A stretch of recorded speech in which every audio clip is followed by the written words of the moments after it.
ऐसे हमारे अरुणाचल प्रदेश के चीफ मिनिस्टर श्री पेमा खांडू जी और मंच पर मौजूद डॉक्टर जितेंद्र सिंह जी, जिनका यह संसदीय निर्वाचन क्षेत्र है, और हमारे भारत सरकार के मंत्री हैं श्री तमदुप लेप्चा जी, ये मिनिस्टर हैं department of roads and bridges Sikkim के, वो भी वीडियो कॉन्फ्रेंसिंग से जुटे हैं। कर्मा भूटिया जी, ये भी मिनिस्टर ऑफ फॉरेस्ट हैं सिक्किम गवर्नमेंट के, ये भी वीडियो कॉन्फ्रेंसिंग से हैं। और हमारे जुगल किशोर जी शर्मा, जो यहीं जम्मू के मेंबर ऑफ पार्लियामेंट हैं, और Shri Phangnon Konyak, member of parliament Rajya Sabha, ये भी वीडियो कॉन्फ्रेंसिंग से जुड़े हैं। और lieutenant general Rajiv Chaudhary, director general border road, और air marshal Shri Pankaj Sinha, AO CNC western वायु कमांड, और बहुत सारे राज्यों के वीडियो कॉन्फ्रेंसिंग से जुड़े हुए हमारे सभी प्रतिनिधिगण, अधिकारी वर्ग, बॉर्डर रोड ऑर्गेनाइजेशन के सभी कर्मयोगी, मीडिया के मित्रों, अन्य देवियों व सज्जनों, जब भी बॉर्डर रोड ऑर्गेनाइजेशन के किसी कार्यक्रम में शिरकत करने के लिए जाता हूं और जब उनके कामों को मैं देखता हूं तो निश्चित रूप से हमारी खुद की हौसला अफजाई होती है।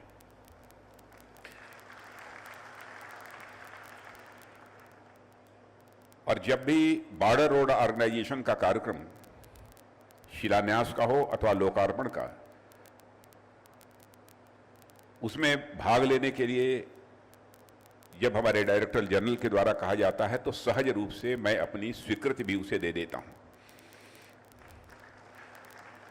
और जिस तरीके से बॉर्डर रोड ऑर्गेनाइजेशन ने विगत कुछ वर्षों में अपनी जिम्मेदारी का निर्वाह किया है, क्योंकि प्रत्यक्ष मैंने उसे अपनी आंखों से देखा है, मैं कह सकता हूं कि उसकी जितनी भी सराहना की जाए वह कम है। मैं यही डायरेक्टर जनरल चौधरी जी से बात कर रहा था कि कितने वर्षों में कितने रोड्स का, ब्रिजेस का और टनल्स का हमने लोकार्पण किया है। तो उन्होंने कहा पिछले 2.5 वर्षों में 205 का किया है और आज 90 और कर रहे हैं, यानी 295 यह पूरा हो जाएगा। तो मैं देख रहा था कि 900 डेज होते हैं, 900 दिन होते हैं, 900 दिनों में लगभग 300 रोड्स, ब्रिजेस और टनल्स, इन सब का जो है लोकार्पण हुआ है। यानी हर 3 दिन में एक बॉर्डर रोड ऑर्गेनाइजेशन के द्वारा निर्मित किसी न किसी परियोजना का उद्घाटन हुआ है। और सचमुच आज आप सबके बीच, इन हिमालय की चोटियों के बीच आकर मुझे बेहद खुशी हुई है। और मैं यहाँ पर आप सबके सामने यह भी चर्चा करना चाहूँगा कि यहाँ के जम्मू के रहने वाले लोग, मैं जानता हूँ कि शास्त्रों का भी बहुत सारे लोग हैं जिनका अध्ययन है। आचार्य कल्हण का नाम सबने सुना होगा। यह 12वीं शताब्दी में उत्तर भारत के सबसे बड़े आचार्य, यानी जो विद्वान होते थे, उनमें से आचार्य कल्हण एक थे। और उनकी सबसे एक उत्कृष्ट रचना जो मानी जाती है वह राज तरंगणी मानी जाती है। और राज तरंगणी में ही आचार्य कल्हण ने हिमालय की श्रृंखला का वर्णन किया है। अब वह संस्कृत में है, वह संस्कृत में आपके सामने वह नहीं प्रस्तुत करना चाहता हूं, लेकिन उसका भावार्थ यह है कि जिस प्रकार शिशु, बच्चा अपनी माता की कोख में सुरक्षित रहकर पोषण ग्रहण करता है, ठीक उसी प्रकार यह क्षेत्र हिमालय की कोख में हर प्रकार से सुरक्षित है। और उसमें एक योगदान मैं बॉर्डर रोड ऑर्गेनाइजेशन का भी मानता हूं।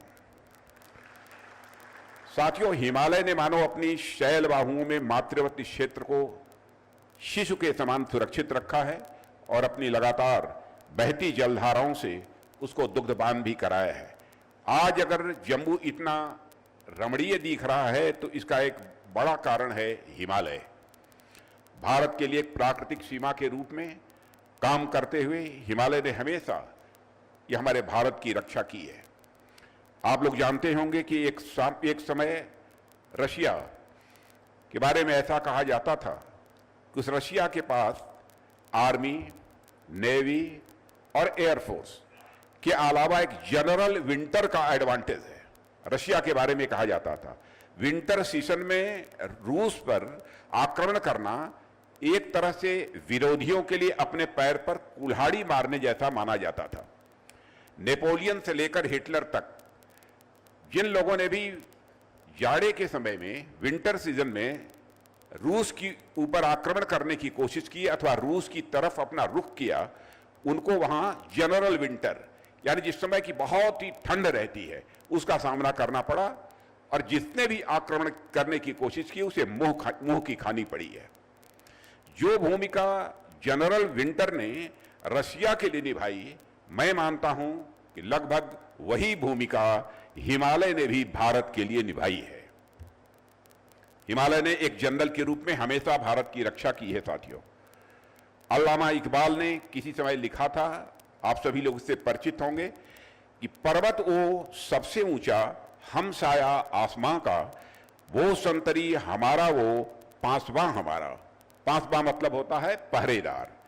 हिमालय को लेकर बिल्कुल यह उन्होंने सही लिखा था, ऐसा मैं मानता हूं। साथियों, हिमालय के इन दुर्गम इलाकों में सड़कों का निर्माण करके आप लोगों ने भारत की रक्षा करने में हमारी आर्म्ड फोर्सेस की काफी मदद की है। और मुझे याद है कि एक बार मैं बीआरओ को ब्रो यानी ब्रदर कहकर संबोधित किया था। ब्रदर को लोग बोलचाल की भाषा में भाई को ब्रो कहते हैं।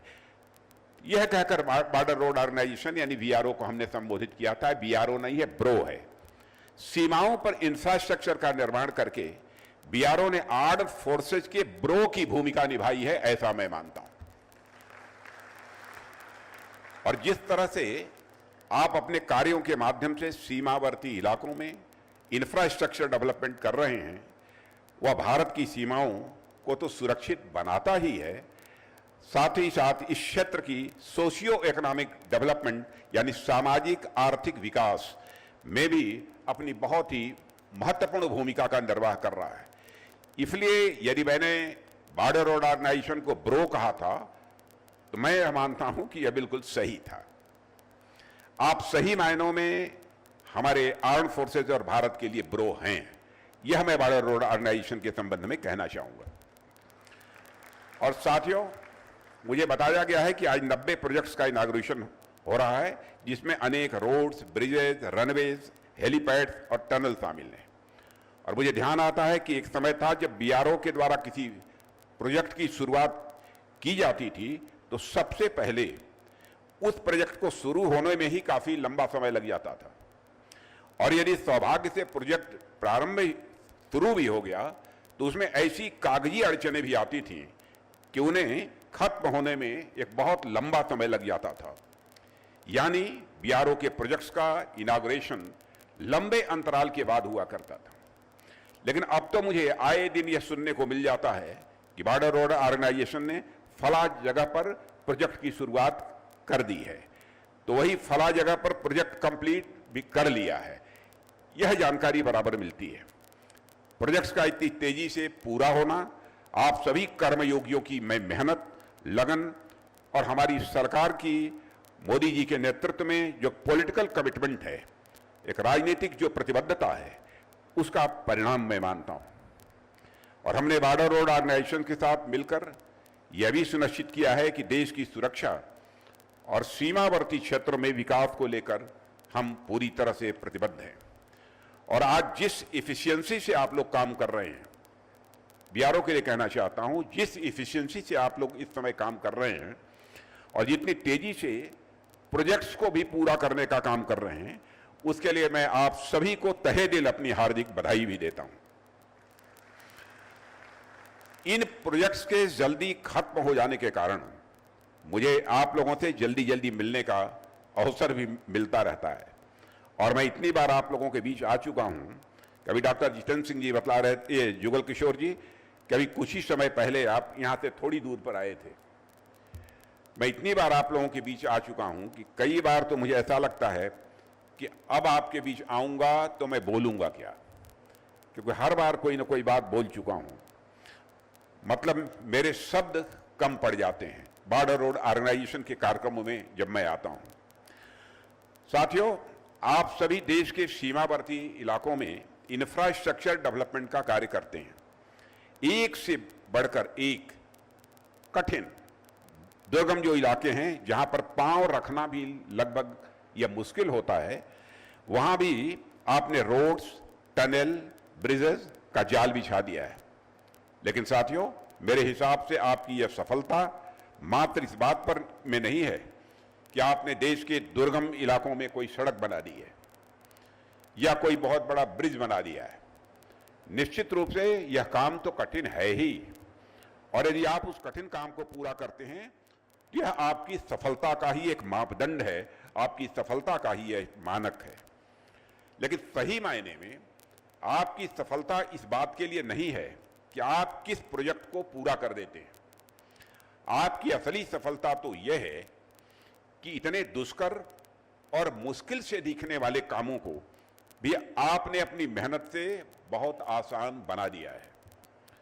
अब देश के लोग बॉर्डर एरियाज में इंफ्रास्ट्रक्चर डेवलपमेंट को कोई बड़ी उपलब्धि नहीं बल्कि उसे नॉर्मल मानने लगे हैं, और किसी एम्बिशियस प्रोजेक्ट, महत्वाकांक्षी परियोजना को शुरू करना और उन्हें समय पर पूरा करना न्यू इंडिया का यह एक न्यू नॉर्मल बन चुका है, मैं ऐसा मानता हूं।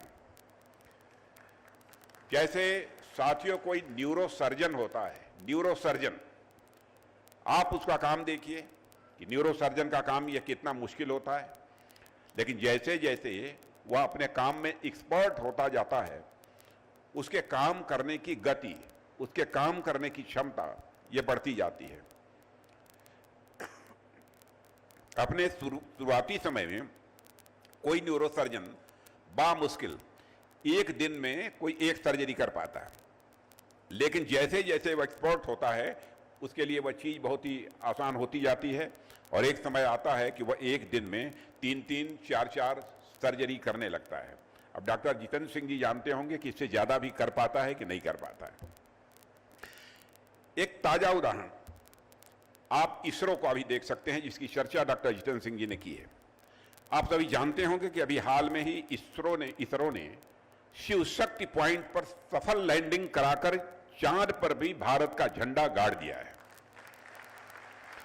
लेकिन एक समय वह भी था जब इसरो एक सैटेलाइट तक भी नहीं छोड़ पाता था। हम दूसरे देशों के पास जाकर अपने सैटेलाइट्स को लॉन्च करने के लिए आग्रह करते थे, लेकिन धीरे धीरे इसरो अपनी मेहनत व लगन से इस काम में इतनी ज्यादा एक्सपर्टीज हासिल कर ली है, इतना एक्सपर्ट बन गया है कि आज स्थिति पूरी तरह से बदल चुकी है। आज इसरो चांद और मंगल तो क्या सूरज तक अपने हाथ फैला रहा है। चांद और मंगल क्या, अब तो सूरज तक इसरो अपने हाथ फैला रहा है, और यह भारत के लिए तो सैटेलाइट लॉन्च कर ही रहा है, साथ ही दुनिया के अलग अलग देशों के 400 से अधिक सैटेलाइट स्पेस में इसरो लॉन्च कर चुका है। यह है हमारे इसरो की ताकत। आज सैटेलाइट लॉन्च करना इसरो के लिए बिल्कुल बाएं हाथ का यह खेल बन गया है।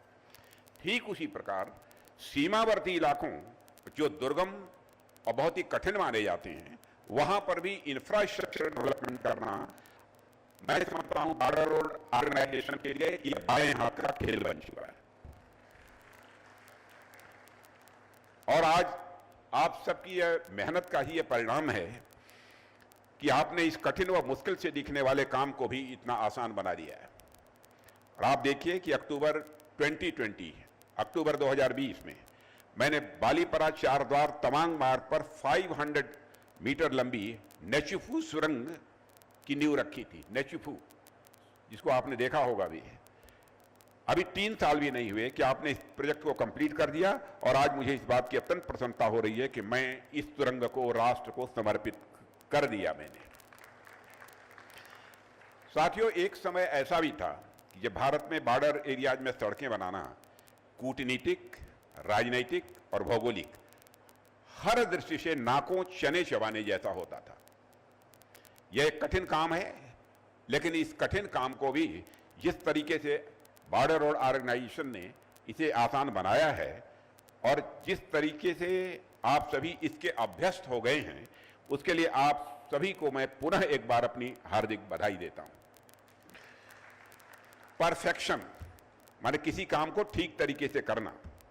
परफेक्शन आप लोगों की अचीवमेंट नहीं, परफेक्शन आप लोगों की अचीवमेंट नहीं, आपकी ये उपलब्धि नहीं, बल्कि यह आप लोगों की आदत बन चुकी है, ऐसा मैं बॉर्डर रोड ऑर्गेनाइजेशन के लिए मानता हूं। यह बॉर्डर रोड ऑर्गेनाइजेशन का अचीवमेंट नहीं है, बल्कि यह आप लोगों का स्वभाव बन चुका है, यह आदत बन चुकी है। यह कोई साधारण बात किसी ऑर्गेनाइजेशन के लिए नहीं कही जाएगी। और साथियों, आज इस शुभ अवसर पर बॉर्डर रोड ऑर्गेनाइजेशन पूर्वी लद्दाख के न्योमा में एयरफील्ड पर भी काम शुरू करने जा रहा है और इसे लद्दाख में अग्रिम चौकियों पर तैनात सैनिकों के लिए स्टेजिंग ग्राउंड के रूप में विकसित किया जाएगा। और यह दुनिया के सबसे ऊंचे हवाई क्षेत्रों में से एक होगा। पूरे ऊंचे हवाई क्षेत्रों में से एक होगा कि सबसे ऊंचा हवाई क्षेत्र होगा? सबसे ऊंचे हवाई क्षेत्रों में से एक होगा, जो हमारे सशस्त्र बलों के लिए एक गेम चेंजर जैसा होगा, ऐसी मेरी धारणा है। और मुझे पता चला है कि बॉर्डर रोड ऑर्गेनाइजेशन को हाल में ही शिंकुला सुरंग के निर्माण का भी यह काम सौंपा गया है, जो हिमाचल में लाहौल स्पीति को लद्दाख के जास्कर घाटी से यह जोड़ेगा। यह हिमाचल और लद्दाख के बीच ऑल वेदर कनेक्टिविटी प्रदान करेगा। और मुझे यह भी बताया गया है कि 15,855 फीट की ऊंचाई पर यह सुरंग स्थित है। दुनिया की सबसे ऊंची सुरंग होगी, जो बॉर्डर रोड ऑर्गेनाइजेशन द्वारा स्थापित एक और अनोखा यह नया रिकॉर्ड बनेगा, ऐसा मेरा विश्वास है। ऐसे अनेक प्रोजेक्ट्स हैं जिन पर काम करते हुए बॉर्डर रोड ऑर्गेनाइजेशन ने न सिर्फ नए रिकॉर्ड्स बना रहा है, बल्कि सीमावर्ती इलाकों में इंफ्रास्ट्रक्चर का भी डेवलपमेंट कर रहा है और राष्ट्र की सुरक्षा में अपना महत्वपूर्ण योगदान भी दे रहा है। साथियों, बॉर्डर एरिया में इंफ्रास्ट्रक्चर को बढ़ावा देना यह राष्ट्रीय सुरक्षा के लिए तो कारगर होता ही है, साथ ही साथ यदि कोई नेबरिंग कंट्री यानी हमारा कोई पड़ोसी देश हमारे साथ कोऑपरेशन की भावना रखता है, तो यह हमारे बीच की कनेक्टिविटी को भी यह बढ़ावा देता है। म्यांमार, भूटान आदि अनेक ऐसे देश हैं जहां पर बॉर्डर रोड ऑर्गेनाइजेशन ने सीमावर्ती इलाकों में इंफ्रास्ट्रक्चर बिल्ड कर हमारे बीच पीस एंड कोऑपरेशन को बढ़ाने में काफी सहायता की है।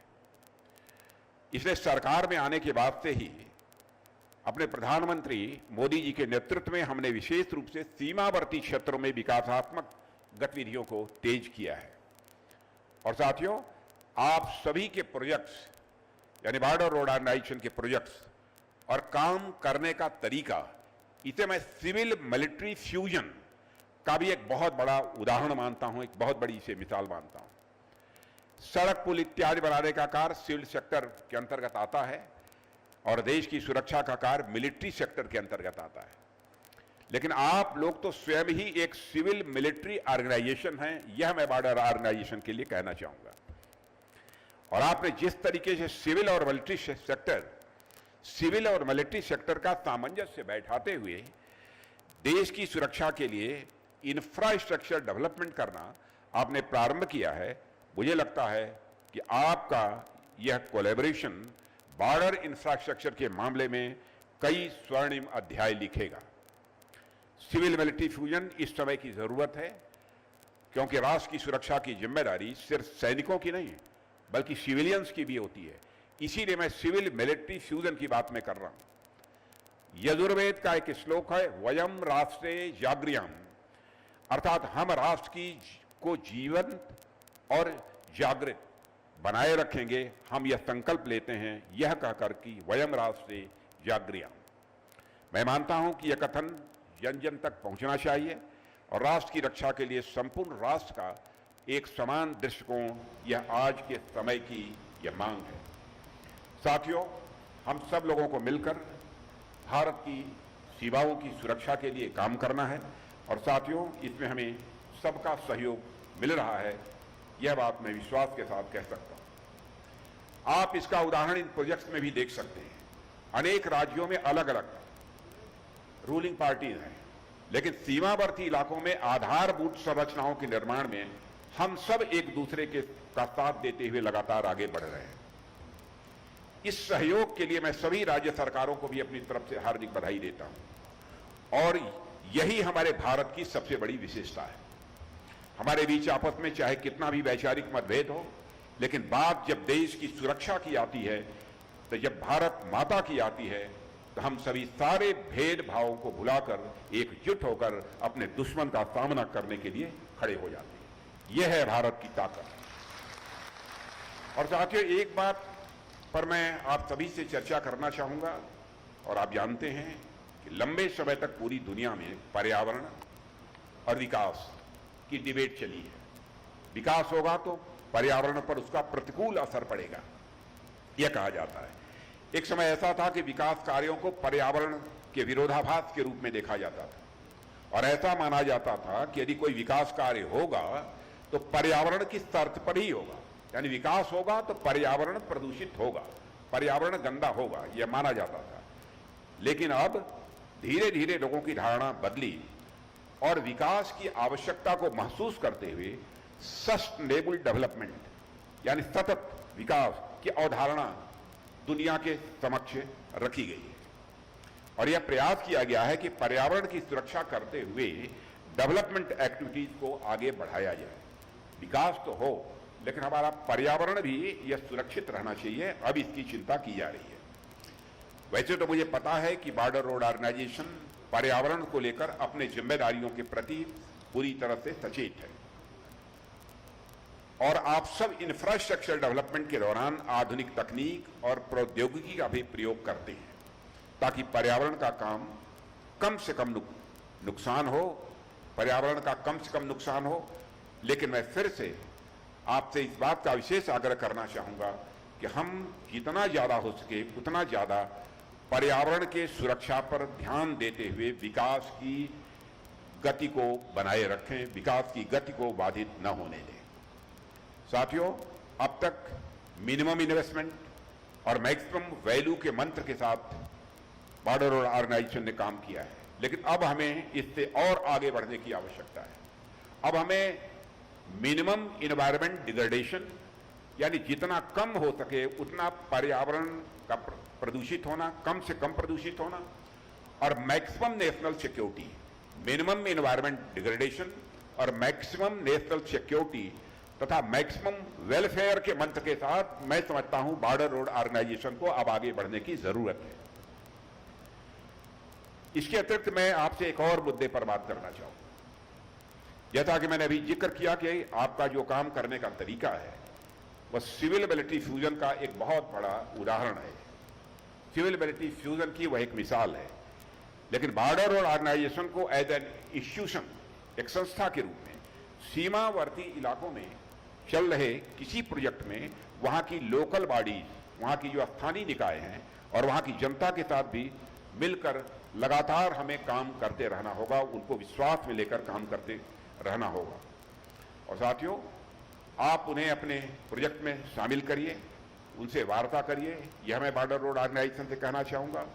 और यह भी कहना चाहूँगा उनकी ज़रूरतों को भी समझिए और उनसे भी इनपुट लीजिए, हमें क्या करना चाहिए इस प्रोजेक्ट के निर्माण में। और कुछ लगता है, कुछ अन्य सुझाव भी आते हैं, उस सुझावों को भी उनसे प्राप्त करना चाहिए।